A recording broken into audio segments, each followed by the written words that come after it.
Week 7 we continue our study of merchandise companies, and we focus now on how we measure and report inventories.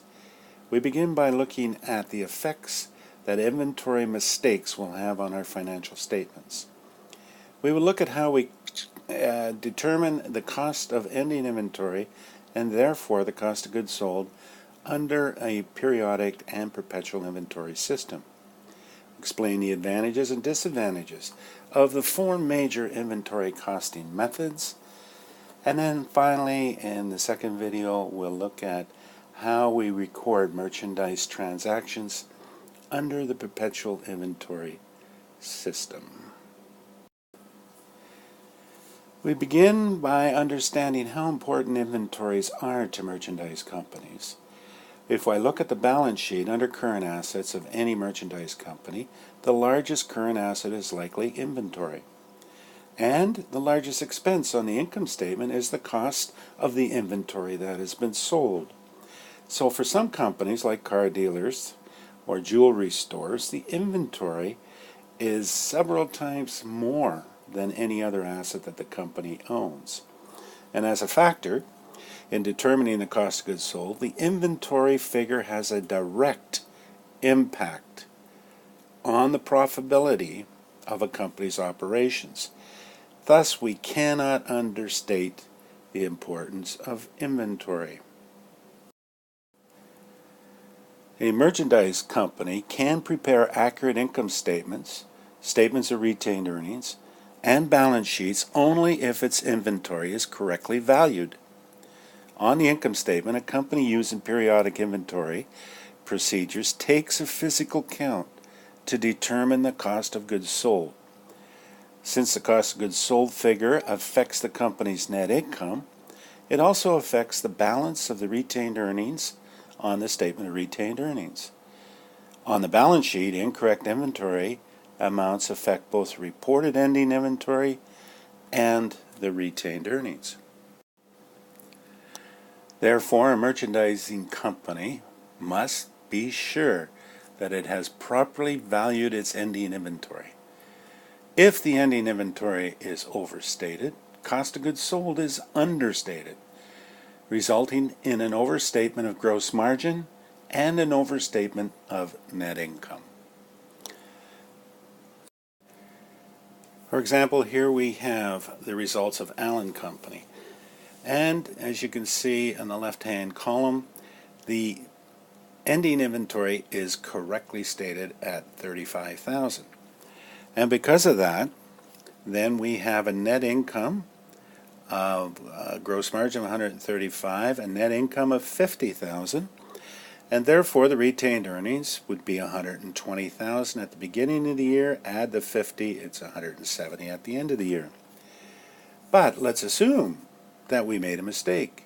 The ending inventory, we said, was $40,000 and not what it actually was $35,000. So because I overstated the ending inventory, my gross margin is higher. Because I deducted my ending inventory from the cost of goods sold, my cost of goods sold is lower. If my expenses are lower, then my net income is higher by that $5,000. And if my net income is higher by that $5,000, then my retained earnings at the end of the year is also $5,000 higher. But the problem does not end there, because the ending inventory for 2009 becomes a beginning inventory for 2010. And if it's incorrect, not only are the mistakes made in the income statement and balance sheet of 2009, those mistakes are carried over into 2010, as we will see on the next exhibit. Again, on the left-hand side is the correctly stated income statement. And you can see we carried forward the actual correct beginning inventory of $35,000. This time we could deduct the ending inventory of $45,000. We get the count and the valuation correct. The net income then is $91,500 and the ending retained earnings $261,500. But that mistake we made in 2009 is carried forward into 2010. That is, the ending inventory in 2009 becomes the beginning inventory in 2010. Now the purchases are accurate, but now the cost of goods available for sale are $5,000 higher than actually are. This time we get the correct ending inventory, but you can see that the cost of goods sold, which was $5,000 low in 2009, is now $5,000 high in 2010, and therefore our net income is $5,000 lower than it should be in 2010. But this error corrects itself by the end of the second year because I had a mistake in my beginning retained earnings of $5,000 and overstated. Now the retained earnings, because my net income is understated, will be balanced at $261,500. So you see, a mistake in 2009 leads to incorrect balance sheet and income statement in 2009, and it doesn't end there. You have an incorrect income statement and balance sheet in 2010.